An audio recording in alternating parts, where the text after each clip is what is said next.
जय हिंद दोस्तों, welcome to the सरकारी जॉब। यह क्लास आपकी एमपी स्टैटिक जीके की सेकेंड क्लास है। इससे पहले हमने एक क्लास कंप्लीट कर रखी है, तो अगर आपने वह क्लास अभी तक नहीं देखी है तो प्लेलिस्ट में जाके जरूर से वॉच कर लीजिएगा। और साथ ही साथ अगर आप किसी भी एमपी के एग्जाम की तैयारी कर रहे हो, जैसे कि अभी Madhya Pradesh ITI training officer का एग्जाम है, इसके बाद में आपका एमपी पुलिस का एग्जाम होना है, आपकी जो रिक्रूटमेंट है जल्दी आने वाली है, आपने देख ही लिया होगा, पता लग ही गया होगा कि आपका रिक्रूटमेंट एक और भी आने वाला है। और इसी के साथ साथ जितनी भी भर्ती आने वाली है, चाहे वो पटवारी की हो, एमपीएसआई की हो, एमपीपीएससी की हो, सभी एग्जाम के लिए क्लास इंपॉर्टेंट रहने वाली है। तो चलिए आज की क्लास को स्टार्ट करते हैं फर्स्ट क्वेश्चन से ही। वीडियो को लाइक जरूर कर दीजिएगा और साथ ही साथ जो स्टूडेंट चैनल से नए जुड़े चैनल को सब्सक्राइब भी जरूर कर दीजिएगा। देखिए यहाँ पे फर्स्ट क्वेश्चन क्या है, मध्य प्रदेश का फसल क्षेत्र में विकास दर वर्ष 2017 के लिए है। इसमें मध्य प्रदेश का फसल क्षेत्र के लिए विकास दर पूछा है 2016 और 17 में। यह जो क्वेश्चन है एमपीपीएससी 2020 में आया हुआ क्वेश्चन है और इसका जो राइट आंसर है वह जाएगा आपका ऑप्शन नंबर डी, क्या आ जाएगा 34.14, 34.14% जो है यह इसका राइट आंसर हो जाएगा। बात करें हम 2018 और 2019 की, तो देखिए 2018 और 2019 में जो है विकास दर रही थी वह रही थी आपकी 4.85%। ध्यान में रखिएगा, इंपॉर्टेंट रहेगा यह भी क्वेश्चन आपके लिए। चलिए अगला क्वेश्चन देख लेते हैं, नेक्स्ट है यहाँ पे और इंपॉर्टेंट क्वेश्चन नो नेक्स्ट वाला आपको देखिएगा क्वेश्चन में क्या पूछा गया है। क्वेश्चन में आपको यहाँ पर पूछा गया है कि 2020 में योजना आयोग का नाम बदलकर किया गया है। क्या पूछा गया है, 2020 में योजना आयोग का नाम बदलकर क्या रखा गया है। देखिए ऑप्शन देख लेते हैं यहाँ पे, ऑप्शन क्या क्या है। फर्स्ट ऑप्शन है आपका यहाँ पे मध्य प्रदेश राज्य नीति एवं योजना आयोग, सेकंड ऑप्शन है मध्य प्रदेश राज्य नीति एवं वित्त आयोग, सी ऑप्शन है आपका मध्य प्रदेश नीति आयोग और डी ऑप्शन है आपका उपरोक्त में से कोई नहीं। देखिए इसका जो करेक्ट आंसर है वह क्या हो जाएगा आपका, इसका करेक्ट आंसर हो जाएगा मध्य प्रदेश राज्य नीति एवं योजना आयोग। ध्यान में रखिएगा, नीति एवं योजना आयोग। अब पूछा जाए कि इसका अध्यक्ष कौन होता है, तो इसका अध्यक्ष जो होता है राज्य का मुख्यमंत्री होता है। तो हमारे यहाँ एमपी के मुख्यमंत्री कौन है, तो एमपी के मुख्यमंत्री की बात की जाए तो शिवराज सिंह चौहान जी कौन है, शिवराज सिंह चौहान है, यह इसके जो है अध्यक्ष होते हैं। और बात करें इसके उपाध्यक्ष की, तो सचिन चतुर्वेदी जो है इसके उपाध्यक्ष है। कौन है इसके उपाध्यक्ष, तो ध्यान में रखिएगा सचिन चतुर्वेदी जो है इसके उपाध्यक्ष है। चलिए अगला क्वेश्चन देख लेते हैं, नेक्स्ट क्वेश्चन क्या है इसका। अगला क्वेश्चन रहेगा आपका क्वेश्चन नंबर 3 और इसमें पूछा गया है मध्य प्रदेश राज्य नीति एवं योजना आयोग के प्रथम उपाध्यक्ष कौन है, तो अभी हमने डिस्कस किया था सचिन चतुर्वेदी, जो इसका राइट आंसर हो जाएगा। नेक्स्ट है यहाँ पे आत्मनिर्भर मध्य प्रदेश बजट 2021 में मिशन बोधि का संबंध किससे है। इंपॉर्टेंट क्वेश्चन रहेगा यह भी। ऑप्शन डी इसमें रोजगार से, बी ऑप्शन है भौतिक अधोसंरचना से, सी ऑप्शन है शिक्षा एवं स्वास्थ्य से और डी ऑप्शन है सुशासन से। तो देखिए इसका जो करेक्ट आंसर है वह क्या आ जाएगा, इसका करेक्ट आंसर आ जाएगा आपका शिक्षा एवं स्वास्थ्य से। देखिए एमपी में कई मिशन चलाए गए थे, इसको आज हम डिस्कस करेंगे। तो इसमें जो मिशन बोधि है यह किससे संबंधित है, अगर ऐसा क्वेश्चन बनता है तो ध्यान में रखिएगा यह शिक्षा एवं स्वास्थ्य से संबंधित है मिशन बोधि। अगर मिशन बोधि के बारे में और हम जानना चाहें तो देखिए 21वीं सदी में अनुरूप स्मार्ट क्लास राइज, मतलब कि आपकी जो सीएम राइज स्कूल होती है इसकी स्थापना जो 21वीं होती है आपकी, यह जो स्मार्ट क्लास वाइज रूम होती है सीएम राइज की, तो इसकी स्थापना और शिक्षकों की भर्ती का प्रावधान है इसमें मिशन बोधि में। इसी के साथ साथ छात्रावासों का निर्माण करना, उच्च शिक्षा एवं स्पोर्ट के लिए और प्रोत्साहन देना, उसके साथ साथ पोषण वाटिकाओं और कुपोषण को दूर करने के लिए भी यह जो मिशन है वह चलाया गया है। अगला क्वेश्चन देख लेते हैं, क्वेश्चन नंबर आपका क्वेश्चन नंबर 6 रहेगा और क्वेश्चन नंबर 6 में क्या पूछा गया है, निम्नलिखित युग्मों पर विचार कीजिए। देखिए इंपॉर्टेंट क्वेश्चन रहेगा यह भी। फर्स्ट इसमें दिया है आपको सूची 1 में प्रथम कपड़ा मिल, दूसरे नंबर पे दिया है प्रथम चीनी मिल, तीसरे नंबर पे दिया है प्रथम कागज मिल। तो देखिए इसका आपको मिलान करना है, तो इसका जो करेक्ट आंसर है वह क्या हो जाएगा। देखिए इसमें पूछा है कि इसमें विचार कीजिए, क्या प्रथम कपड़ा मिल इंदौर में है, क्या प्रथम चीनी मिल सीहोर में है, क्या प्रथम कागज मिल अमलताई में है। तो देखिए इसका जो करेक्ट आंसर है वो क्या आ जाएगा, जो आपकी प्रथम कपड़ा मिल है यह कहाँ पर है, बुरहानपुर में है। कहाँ पर है, बुरहानपुर में है, ध्यान में रखिएगा बुरहानपुर आ जाएगा। इसके बाद में यहाँ पर क्या बोला है, प्रथम चीनी मिल कहाँ पर है, तो देखिए जो प्रथम चीनी मिल है वह कहाँ पर है, जावरा में है। कहाँ पर है, जावरा में है, तो ध्यान में रखिएगा प्रथम चीनी मिल जो है आपकी जावरा में है। प्रथम कागज मिल कहाँ पर है, तो प्रथम कागज मिल है आपकी नेपा नगर में। कहाँ पर है, नेपा नगर में है, तो ध्यान में रखिएगा प्रथम कागज मिल आपकी नेपा नगर में है। और यहाँ पर एक चीज और आप जान लीजिएगा, प्रथम सीमेंट मिल जो है आपकी कौन सी, प्रथम सीमेंट मिल यह कहाँ पर है, तो ध्यान में रखिएगा जो आपकी प्रथम सीमेंट मिल है यह है आपकी बानमोर में। कहाँ पर है? बानमोर में। तो ध्यान में रखिएगा, इतना आपको इस क्वेश्चन के बारे में ध्यान में रखना है। बानमोर में प्रथम आपकी सीमेंट मिल। तो इसके अगर हम आंसर की बात करें तो इसका आंसर आ जाएगा डी, इनमें से कोई नहीं, क्योंकि कोई भी कॉलम जो है मैच नहीं कर रहा है। अगला क्वेश्चन क्या है इसमें, नेक्स्ट क्वेश्चन में पूछा है आत्मनिर्भर मध्य प्रदेश बजट 2021 में मिशन दक्ष का संबंध किससे है? देखिए अभी हमने कौन सा मिशन देखा था? मिशन बोधि, जिसका संबंध था शिक्षा और स्वास्थ्य से। इसमें पूछा है मिशन दक्ष का संबंध किससे है? ऑप्शन है इसमें रोजगार से, भौतिक अधोसंरचना से, शिक्षा एवं स्वास्थ्य से या सुशासन से। देखिए इसका जो करेक्ट आंसर है वो आपका क्या आ जाएगा? रोजगार से। जो मिशन दक्ष है किससे संबंधित है? तो मिशन दक्ष जो है आपका रोजगार से संबंधित है। मिशन दक्ष के तहत क्या होता है? तो इसमें वोकल फॉर लोकल को आह्वान किया गया है, मतलब इसमें जो ग्लोबल स्किल पार्क और कौशल विकास के संबंध में यह जो है मिशन स्टार्ट किया गया है। इसमें कौशल उपलब्ध कराना आदि है इसमें, और इसके द्वारा रोजगार दिलवाना, मतलब कि जो भी युवा भारत अपने एमपी में बेरोजगार है उनको इस मिशन के माध्यम से रोजगार मिल सके। तो ये किससे संबंधित है? रोजगार से संबंधित है। ध्यान में रखिएगा मिशन दक्ष। चलिए अगला क्वेश्चन देख लेते हैं। नेक्स्ट क्वेश्चन क्या है आपका? क्वेश्चन नंबर 8, और इसमें क्या पूछा गया है? आत्मनिर्भर मध्य प्रदेश बजट 2021 में भौतिक अधोसंरचना के अंतर्गत मिशन शामिल नहीं है। अब इसमें पूछा गया कि कौन सा मिशन शामिल नहीं है, तो देखिए हम मिशन डिस्कस कर लेते हैं यहाँ पे। फर्स्ट नंबर पे मिशन निर्माण, सेकंड नंबर पे मिशन ग्रामोदय, सी नंबर पे आपका मिशन नगरोदय और डी नंबर पे मिशन जनगण मन। तो देखिए इसका जो करेक्ट आंसर है वह क्या आ जाएगा? इसका राइट आंसर आपका आ जाएगा मिशन आपका जनगण मन। यह जो है इसमें शामिल नहीं है भौतिक अधोसंरचना में। चलिए अगला क्वेश्चन देख लेते हैं। नेक्स्ट क्वेश्चन क्या है आपका? नेक्स्ट क्वेश्चन में आपको पूछा गया है आत्मनिर्भर मध्य प्रदेश में बजट 2021 में मिशन अर्थ का क्या उद्देश्य है? देखिए मिशन से रिलेटेड आपको एक क्वेश्चन जरूर से देखने को मिलेगा, क्योंकि ये करंट के क्वेश्चन है पिछले वर्ष के, तो एक ना एक क्वेश्चन आपको जरूर से पूछा जाएगा। तो इसका जो करेक्ट आंसर है वो क्या आ जाएगा? इसका करेक्ट आंसर आ जाएगा उपरोक्त सभी। क्यों? क्योंकि किसानों को उचित मूल्य दिलाना भी यह मिशन अर्थ का ही उद्देश्य था, उद्योगों में निवेश को बढ़ाना भी था, और गोवंश संवर्धन भी जो था यह मिशन अर्थ का उद्देश्य था। अब मिशन अर्थ के बारे में बात करें तो मुख्यमंत्री फसल उपार्जन योजना के अंतर्गत कृषि उत्पादकता तथा किसानों को उचित मूल्य दिलाने हेतु यह जो है मिशन स्टार्ट किया गया था। तो ये किससे रिलेटेड है? कृषि से रिलेटेड है।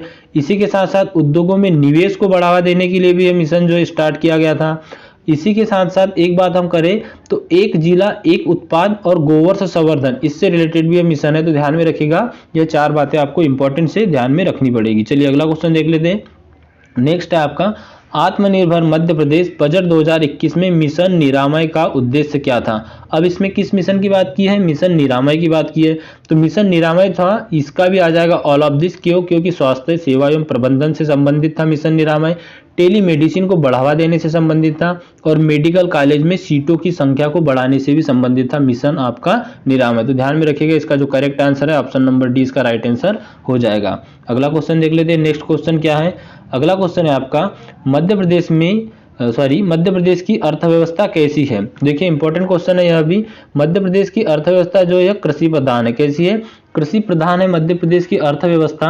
और अगर इसी के बारे में हम बात करें तो मध्य प्रदेश को कृषि प्रधान राज्य भी कहा जाता है। क्या कहा जाता है? मध्य प्रदेश को कृषि प्रधान राज्य भी कहा जाता है। अगर ऐसा क्वेश्चन पूछा जाता है तो ध्यान में रखिएगा, मध्य प्रदेश को कृषि प्रधान राज्य भी कहा जाता है। इंपॉर्टेंट क्वेश्चन रहेगा यह भी, ध्यान में रखिएगा। ए इसका जो है करेक्ट आंसर हो जाएगा। अगला क्वेश्चन देख लेते हैं। अगला क्वेश्चन भी इंपॉर्टेंट रहेगा। इसमें क्या पूछा गया है? आत्मनिर्भर मध्य प्रदेश बजट 2021 में मिशन निर्माण का संबंध किससे है, मतलब किसके अंतर्गत शामिल है? ऑप्शन इसमें सड़क निर्माण, बी ऑप्शन है सिंचाई परियोजना, सी ऑप्शन है ग्रामीण घरों में नल जल की सुविधा, और डी ऑप्शन है आपका उपरोक्त सभी। तो देखिए इसका जो करेक्ट आंसर है वह भी आ जाएगा आपका उपरोक्त सभी, ऑल ऑफ दिस जो इसका करेक्ट आंसर हो जाएगा। क्यों? क्योंकि इस मिशन में सड़क निर्माण, सिंचाई परियोजना और ग्रामीण घरों में नल जल की सुविधा उपलब्ध कराना शामिल था। अगर हम इसके बारे में और बात करें तो देखिए 2441 किलोमीटर लंबी सड़कें और 25 पुलों और 105 आरओबी निर्माण का इसमें लक्ष्य रखा गया था। कितना रखा गया था? ध्यान में रखिएगा, यहाँ पे आपको बता देता हूँ। 2441 किलोमीटर की सड़कें थी, इसी के साथ साथ 25 आपके पुल आ जाएंगे और 105 आरओबी के निर्माण का लक्ष्य रखा था। इसी के साथ साथ हम अगर सिंचाई की बात करें तो इसमें 164 नवीन परियोजना प्रस्तावित है सिंचाई के लिए, और जल जीवन मिशन द्वारा 33 लाख ग्रामीण घरों तक नल जल पहुंचाने का इसमें लक्ष्य रखा गया है। कितने लाख है इसमें? 33 लाख। तो ध्यान में रखिएगा, अगर पूछा जाता है कि मिशन निर्माण से कितने घरों में नल जल पहुंचाने का लक्ष्य रखा गया है, तो 33 लाख आएगा। नेक्स्ट क्वेश्चन क्या है आपका, अगला क्वेश्चन क्या रहेगा, ध्यान दीजिएगा। अगले क्वेश्चन में आपको पूछा गया क्वेश्चन नंबर 14, आत्मनिर्भर मध्य प्रदेश में बजट 2021 में मिशन ग्रामोदय का लक्ष्य क्या है। देखिए ऑप्शन है इसमें स्व सहायता समूह को बढ़ावा देना, बी ऑप्शन है स्वच्छ भारत को प्रोत्साहन देना, सी ऑप्शन है उपरोक्त दोनों, और डी ऑप्शन है आपका ग्रामों में कंप्यूटर साक्षरता को प्रोत्साहन देना। तो इसका जो करेक्ट आंसर है वो हो जाएगा ऑप्शन नंबर सी। क्यों? क्योंकि जो मिशन ग्रामोदय इसका उद्देश्य था स्व सहायता समूह को बढ़ावा देना और इसी के साथ साथ स्वच्छ भारत को प्रोत्साहन देना। तो ऑप्शन नंबर सी जो है आपका करेक्ट आंसर हो जाएगा। अब हम इसमें बात करें तो मिशन ग्रामोदय जो था आपका, इसके बारे में आप कुछ चीजें जान लीजिए। ग्रामीण आमदनी को बढ़ावा देने हेतु इसमें क्या किया गया था, स्व सहायता समूह को प्रोत्साहन दिया गया था। इसमें जो आपका लोन दिया जाता है स्व सहायता समूह में, इसी के साथ साथ स्वच्छ भारत, पीएम आवास योजना और मनरेगा पर संपूर्ण ध्यान केंद्रित करना इसका उद्देश्य था। किस पे? मनरेगा पर भी संपूर्ण ध्यान केंद्रित करना इसका उद्देश्य था, जिसके द्वारा लोगों को रोजगार आदि मिल सके। चलिए अगला क्वेश्चन देख लेते हैं। नेक्स्ट क्वेश्चन रहेगा आपका, आम की नीलम एवं अल्फासो के मध्य क्रॉस के किस संकर किस्म के फल का विकास होता है।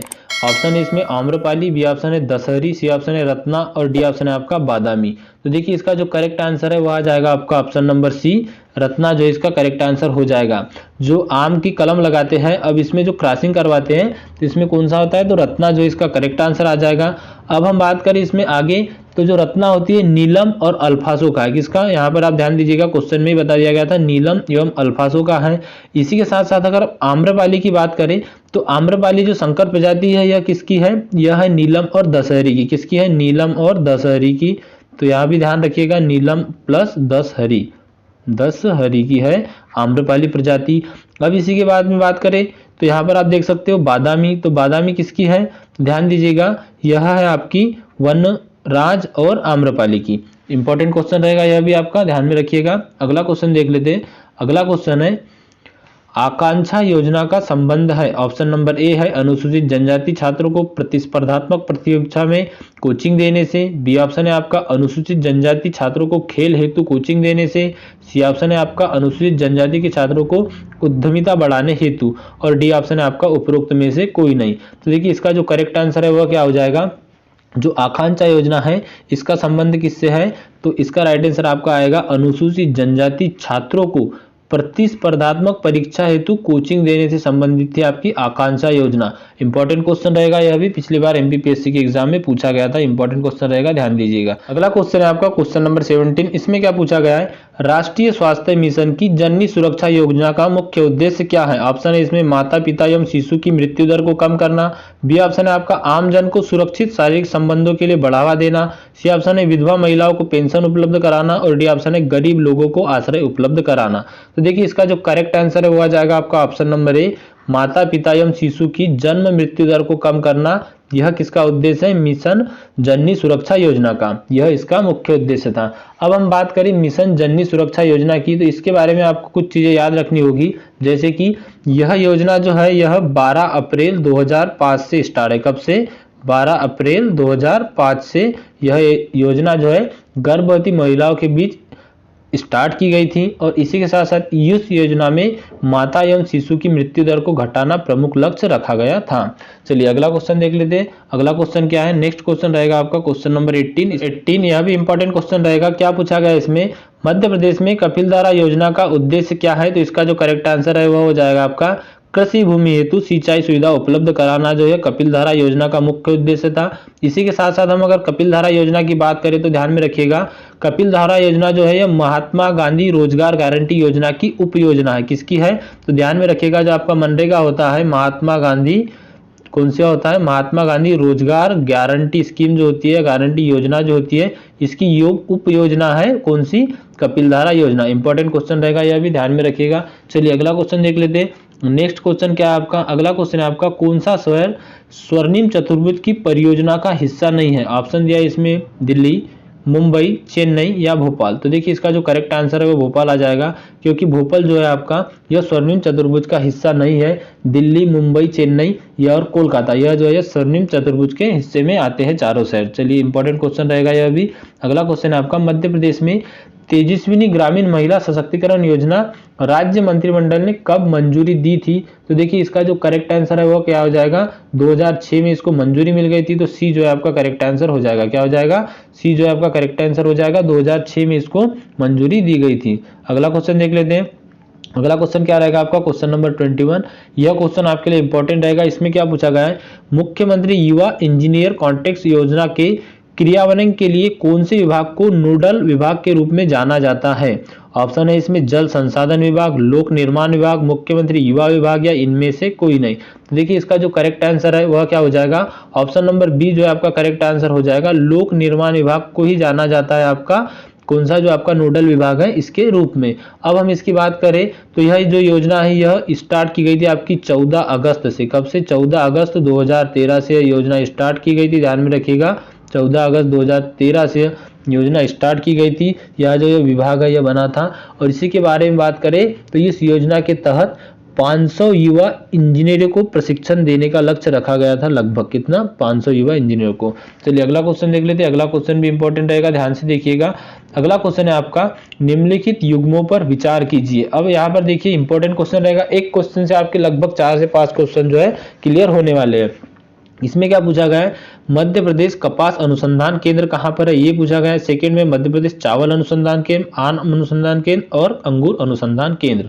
देखिए जो मध्य प्रदेश कपास अनुसंधान केंद्र है यह कहाँ पर है, तो इसका जो करेक्ट आंसर है वो आ जाएगा आपका यह खरगोन में है। कहाँ पर है, खरगोन में है।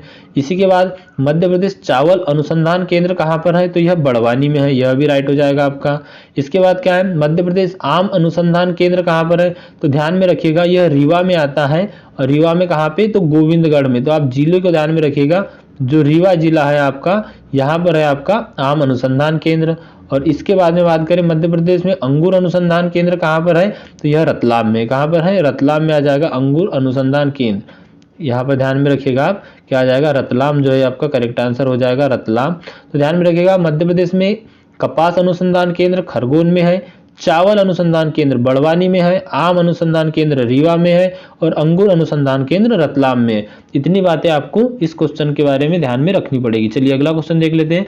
अगला क्वेश्चन है आपका, मध्य प्रदेश में किसान मित्र का प्राथमिक कार्य क्या है। देखिए इंपॉर्टेंट क्वेश्चन है। ऑप्शन दिए इसमें, कृषि श्रमिक के रूप में कार्य करना, क्या यह किसान मित्र का कार्य है, या किसानों को खेतों की सुरक्षा कराना, या शासकीय योजनाओं के बारे में जानकारी प्रसारित करना, और डी ऑप्शन है आपका किसानों के उत्पादनों को बाजार तक ले जाना। देखिए जो किसान मित्र है यह हर पंचायत में लगभग सरकार ने अवेलेबल कराए हैं, मतलब कि हर पंचायत में आपको किसान मित्र देखने को मिल जाएंगे। और इनका जो प्रमुख कार्य होता है शासकीय सेवाओं के बारे में जानकारी प्रसारित कराना होता है किसान मित्र का कार्य। तो ध्यान में रखिएगा जो ग्रामीण स्तर पर किसान एवं प्रसारित तंत्र के बीच संबंध स्थापित करने का कार्य जो होता है यह होता है आपके किसान मित्र का, ताकि जो भी जानकारी होती है यह किसानों तक पहुंच सके। चलिए अगला क्वेश्चन देख लेते हैं। अगला क्वेश्चन क्या है आपका, क्वेश्चन नंबर 24। और इसमें पूछा गया है, मध्य प्रदेश में पशु गणना 2019 के अनुसार गोवंशों की संख्या कितनी है। और यह क्वेश्चन जस्ट अभी पिछले किसी न किसी एग्जाम में पूछा गया था। अगर आप प्रीवाइज ईयर क्वेश्चन पेपर सॉल्व करेंगे तो वहां आपको एक क्वेश्चन देखने को मिल जाएगा। और इसका अगर राइट आंसर बात करें तो 18.7 मिलियन जो इसका करेक्ट आंसर हो जाएगा पशु गणना 2019 के अनुसार गोवंशों की कुल संख्या। अब बात करें हम गोवंश के बारे में या और भी पशु वंशों के बारे में, तो देखिए जो गोवंश है इसकी जो कुल संख्या है कितनी है, तो यह आपको पता लगी गई। यह किसकी है, 18.7, यह है गोवंश की। अब इसी के बारे में अगर हम बात करें, अगर यहाँ से क्वेश्चन बनता है तो कहाँ जाएगा, तो इसमें जाएगा बकरी वंश की। तो ध्यान में रखिएगा जो बकरियों की कुल संख्या थी वो कितनी थी, ध्यान में रखिएगा बकरियों की कुल संख्या जो थी वह थी आपकी 11.06 मिलियन। इसी के बाद में अगर बात करें भैंसों की, देखिए ये ऐसे क्वेश्चन बन सकते हैं, ध्यान में रखिएगा भैंसों की कितनी संख्या थी, तो यह थी 10.3 मिलियन। और इसी के बारे में बात करें आगे हम तो घोड़े की, तो घोड़ों की संख्या कितनी थी, ध्यान में रखिए जो घोड़ा होता है इसकी संख्या 0.13 लाख। ठीक है, तो यह जो बातें आपको इस क्वेश्चन के बारे में ध्यान रखनी होगी। चलिए अगला क्वेश्चन देख लेते हैं। नेक्स्ट क्वेश्चन क्या है आपका, अगला क्वेश्चन है ची माता क्या है। क्या है, एक प्रकार का रोबोट है, कोरोना अभियान है, झूम कृषि है या इनमें से कोई नहीं। देखिए जो चीमाता है, चीमाता क्या है, तो यहाँ झूम की खेती होती है। कैसी होती है, एक प्रकार की खेती होती है, तो इसका राइट आंसर आ जाएगा झूम खेती। अब हम बात करें झूम खेती, तो झूम कृषि जो होती है ये आदिम प्रकार की कृषि है, मतलब कि यह पहले भी की जाती है। और इसकी बात करें तो चीमाता है, यह जो होती है भील जनजाति, वो दाहिया जनजाति और बेगा जनजाति है, यह जो यह करते हैं। कौन सी जनजाति करती है ऐसी खेती? तो मुख्य रूप से यहाँ पर आप ध्यान में रखिएगा दाहिया जनजाति। कौन सी? दाहिया जनजाति। और इसी के बाद में बात करें हम तो कौन सी जनजाति आ जाएगी? एक भील जनजाति आ जाएगी। और इसी के बाद में बात करें तो कौन सी जनजाति आ जाएगी? तो इसमें आ जाएगी आपकी बैगा जनजाति। कौन सी? बैगा जनजाति। तो ध्यान में रखिएगा इनके द्वारा की जाने वाली प्रमुख कृषि है। तो इसका जो करेक्ट आंसर है क्या आ जाएगा? चीमाता क्या है? तो एक प्रकार की कृषि है। चलिए अगला क्वेश्चन देख लेते हैं। नेक्स्ट क्वेश्चन क्या है आपका? अगले क्वेश्चन में आपसे क्या पूछा गया है? अगला क्वेश्चन है क्वेश्चन नंबर 26 और इसमें पूछा गया है एरा प्रथा किससे संबंधित है? क्या पूछा गया है इसमें? एरा प्रथा जो है यह किससे संबंधित है? तो ध्यान में रखिएगा इंपॉर्टेंट क्वेश्चन रहेगा यह भी। एरा प्रथा किससे संबंधित है? ऑप्शन दिया आपको कृषि से, स्वास्थ्य से, रसायन से या चिकित्सा से। तो इसका जो करेक्ट आंसर है वह क्या हो जाएगा? इसका करेक्ट आंसर हो जाएगा आपका कृषि से संबंधित है एरा प्रथा। फसल की कटाई के तुरंत बाद मवेशियों को बिना चरवाए के छोड़ना ही एरा प्रथा कहलाती है। और मध्य प्रदेश में कुछ क्षेत्रों में है, कुछ क्षेत्रों में प्रथा जो है अभी भी प्रचलित है। चलिए अगला क्वेश्चन देख लेते हैं। नेक्स्ट क्वेश्चन क्या है आपका? अगले क्वेश्चन में आपको पूछा गया है जलदीप योजना मध्य प्रदेश शासन के प्रारंभिक तौर पर किस जलाशय से आरंभ की थी? कौन सी योजना के बारे में बात किया है यहाँ पे? जलदीप योजना के बारे में बात किया है। तो ध्यान में रखिएगा ऑप्शन इसके इंदिरा सागर बांध, गांधी सागर बांध, बाण सागर बांध या यशवंत सागर बांध। तो इसका जो करेक्ट आंसर है वह क्या आ जाएगा आपका? इसका करेक्ट आंसर आ जाएगा आपका इंदिरा सागर बांध। ए जो है आपका करेक्ट आंसर हो जाएगा। और इसी के बारे में आप याद रखिएगा कि यह जो योजना है यह 2007 में स्टार्ट की गई थी। कब स्टार्ट की गई थी? 2007 में स्टार्ट की गई थी। और इसी के साथ साथ इसका उद्देश्य था मछुआरों को विभिन्न लाभ प्रदान करना। और ये योजना कब स्टार्ट की गई थी? तो 2007 में स्टार्ट की गई थी। इंपॉर्टेंट क्वेश्चन रहेगा, ध्यान में रखिएगा। चलिए अगला क्वेश्चन देख लेते हैं। अगला क्वेश्चन है मध्य प्रदेश बड़ा सिंचाई साधन क्या है? मतलब मध्य प्रदेश में सबसे बड़ा सिंचाई साधन क्या है? तो इसका राइट आंसर आप जानते होंगे कुआं एवं नलकूपों से सबसे ज्यादा सिंचाई की जाती है। लगभग 67% सिंचाई जो है मध्य प्रदेश में कुआं और नलकूपों से की जाती है। अब बात करें नहरों की तो नहरों से की जाती है 16.8% मतलब 16.8%। इसी के बाद में अगर बात करें तालाबों की तो 2.7% सिंचाई जो है तालाबों से की जाती है। तो यह है। और इसी के बाद में अन्य तरीकों से भी की जाती है तो लगभग 13% आ जाएगी। तो सबसे ज़्यादा नलकूपों से और कुओं से सिंचाई की जाती है मध्य प्रदेश में। इंपॉर्टेंट क्वेश्चन रहेगा, ध्यान में रखिएगा। चलिए अगला क्वेश्चन देख लेते हैं। अगला क्वेश्चन है आपका क्वेश्चन नंबर 29। इसमें पूछा गया है दीनदयाल रोजगार योजना का उद्देश्य क्या था? ऑप्शन देख लेते हैं इसमें। असंगठित क्षेत्र में बेरोजगार मजदूरों को रोजगार अवसर प्रदान कराना। सेकंड ऑप्शन है शिक्षा बेरोजगारों को रोजगारों के अवसर प्रदान कराना। सी ऑप्शन है प्रवासी बेरोजगार लोगों को रोजगार के अवसर प्रदान कराना। और डी ऑप्शन है आपका इनमें से कोई नहीं। देखिए इसका जो करेक्ट आंसर क्या था आपका? जो शिक्षित बेरोजगार है, क्या था दीनदयाल योजना का उद्देश्य? शिक्षित बेरोजगार को रोजगार का अवसर प्रदान कराना जो है इस योजना का प्रमुख उद्देश्य था। और योजना जो स्टार्ट की गई थी यह की गई थी आपकी 25 सितंबर 2004 से। कब से? 25 सितंबर 2004 से योजना स्टार्ट की गई थी। ध्यान में रखिएगा, इंपॉर्टेंट क्वेश्चन रहेगा यह भी आपके लिए। चलिए अगला क्वेश्चन देख लेते हैं। अगला क्वेश्चन है आपका मध्य प्रदेश में औद्योगिक विकास केंद्रों का कौन सा सत्य है? देखिए इंपॉर्टेंट क्वेश्चन रहेगा। जो आपके औद्योगिक विकास केंद्र है इसके बारे में इसमें पूछा गया है। तो आपको इसमें मिलान करना है। तो देखिए मैं बता देता हूँ आपको डायरेक्टली ही। इसका जो करेक्ट आंसर है वो क्या आ जाएगा? मतलब कौन सा इसमें औद्योगिक केंद्र है जो सत्य पूछा गया है? तो देखिए किरनापुर जो है कहाँ पर है? ये बालाघाट में। ध्यान में रखिएगा किरनापुर कहाँ पर है? बालाघाट में है। इसके बाद में हम बात करें बगसपुर की तो बगसपुर कहाँ पे आ जाएगा? यह आ जाएगा जबलपुर में। जो बगसपुर औद्योगिक केंद्र है यह जबलपुर में है। मनेरी औद्योगिक केंद्र जो है यह बालाघाट में। कहाँ पर है? मनेरी औद्योगिक केंद्र जो है आपका यह भी यह मंडला में है। कहाँ पर है? जो मनेरी औद्योगिक केंद्र है यह है आपका मंडला में। और जो मालनपुर औद्योगिक केंद्र है यह है आपका भिंड में। तो ध्यान में रखिएगा मनेरी औद्योगिक केंद्र कहाँ पे है? मंडला में है। किरनापुर बालाघाट में है। और बगसपुर जो है यह जबलपुर में। इंपॉर्टेंट क्वेश्चन रहेगा यह भी, ध्यान में रखिएगा। अगला क्वेश्चन है यहाँ पे प्रधानमंत्री ग्राम सड़क योजना का आधारभूत उद्देश्य क्या था? देखिए इसका जो करेक्ट आंसर है वह क्या आ जाएगा? प्रधानमंत्री आधारभूत योजना जो थी और इसका जो उद्देश्य था वह क्या था? क्या था इसमें? प्रधानमंत्री आधारभूत योजना और इसका उद्देश्य क्या था? तो ध्यान में रखिएगा इसका उद्देश्य था सभी गांवों को पूरे वर्ष आवागमन योग्य बनाना। अब इसके बारे में बात करें तो यह योजना कब स्टार्ट की गई थी? 2000 में स्टार्ट की गई थी। सन 2000 में स्टार्ट की गई थी। डेट की बात करें तो 25 दिसंबर 2000 को यह योजना जो है स्टार्ट की गई थी। इसके बारे में क्या है? तो आदिवासी क्षेत्रों में 250 या इससे अधिक जनसंख्या वाले गांवों को 12 मासी सड़कों से जोड़ना इसका उद्देश्य था। और इसी के साथ साथ इसमें जो सभी ग्रामीण इलाके होते हैं जिनमें 500 या इससे अधिक आबादी है, तो इनको भी 12 सड़कों से जोड़ना इस योजना का उद्देश्य था। चलिए अगला क्वेश्चन देख लेते हैं। नेक्स्ट क्वेश्चन है आपका क्वेश्चन नंबर 32। इसमें क्या पूछा गया है, डिजिटल डाकिया योजना किसको प्रोत्साहित करने के लिए शुरू की गई थी? ई लर्निंग को, डिजिटल शिकायत निवारण को, कैशलेस लेन देन को, या पंचायत स्तर पर ई शासन को? तो देखिए जो डिजिटल डाकिया योजना है यह किससे संबंधित है? तो यह कैशलेस लेन देन से संबंधित है। जो आजकल ट्रांजेक्शन सबसे ज्यादा होते हैं कैशलेस ही होते हैं।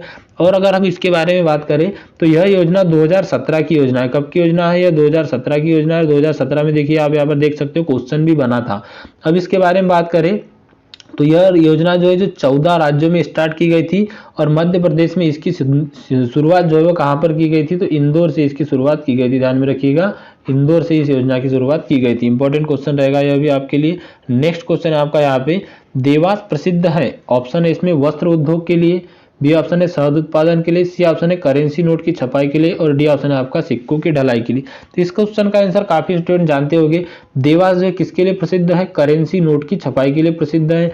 मध्य प्रदेश का देवास नगर जो है करेंसी नोट की छपाई के लिए प्रसिद्ध है। इसमें क्या है, तो यहाँ पर जो वित्त मंत्रालय का प्रेस नोट मिल है और देवास में जो करेंसी नोट है इसकी स्थापना, जो आपका यहाँ पर नोट प्रेस मिल है इसकी स्थापना कब हुई थी? तो 1974 में यहाँ पर इसकी स्थापना की गई थी। ध्यान में रखिएगा, अगर इसकी डेट पूछी जाए तो 1974 में इसकी स्थापना की गई थी। अगला क्वेश्चन देख लेते हैं। नेक्स्ट क्वेश्चन है यहाँ पर, किसान सेवा केंद्र के अंतर्गत एटीएम कहाँ पर कार्य करता है? जिला स्तर पर, ब्लॉक स्तर पर, ग्राम स्तर पर, या ग्राम सभा स्तर पर? देखिए किसान सेवा केंद्र के अंतर्गत एटीएमए कहाँ पर कार्य करता है? तो इसका जो करेक्ट आंसर है वो आ जाएगा ग्राम स्तर पर। किसान अधिकतर कहाँ पाए जाते हैं? ग्राम में ही पाए जाते हैं, तो ग्राम स्तर पर ही कार्य करेगा। अब इसके बारे में बात करें तो जो आपका एटीएमए होता है इसका फुल फॉर्म क्या होता है? Agriculture technology management agency. क्या होता है? Agriculture technology management agency. और यह क्या है? तो यह योजना कृषक कल्याण तथा कृषि कल्याण विभाग द्वारा संचालित की जाती है। ध्यान में रखिएगा, इंपॉर्टेंट क्वेश्चन रहेगा यह भी आपके लिए। अगला क्वेश्चन देख लेते हैं, यह हमारा लास्ट क्वेश्चन रहेगा। इसके बाद हम अगली वीडियो में बाकी क्वेश्चन डिस्कस करेंगे। ज्ञानदूत योजना मध्य प्रदेश सरकार में कौन से शहर से शुरू की गई थी? तो ध्यान में रखिएगा, ज्ञानदूत योजना जो है यह धार शहर से शुरू गई थी। तो यह इसका इंपॉर्टेंट क्वेश्चन यह इसका आंसर हो जाएगा। तो चलिए आज की क्लास में बस इतना ही। आगे की क्लास में हम और भी अच्छे अच्छे क्वेश्चन आपके लिए लेके आएंगे जो टॉपिक वाइज रहेंगे, और इसी के साथ साथ आपके आने वाले जितने भी एग्जाम है उसके लिए बेनिफिशियली रहेंगे सारे क्वेश्चन। तो आज का वीडियो अगर आपको अच्छा लगा तो लाइक जरूर कीजिएगा, और साथ ही साथ जो स्टूडेंट चैनल से नए जुड़े चैनल को सब्सक्राइब करके बेल आइकन को ऑन जरूर कर दीजिएगा। चलिए मिलते हैं अगली वीडियो में, तब तक के लिए thank you and bye bye.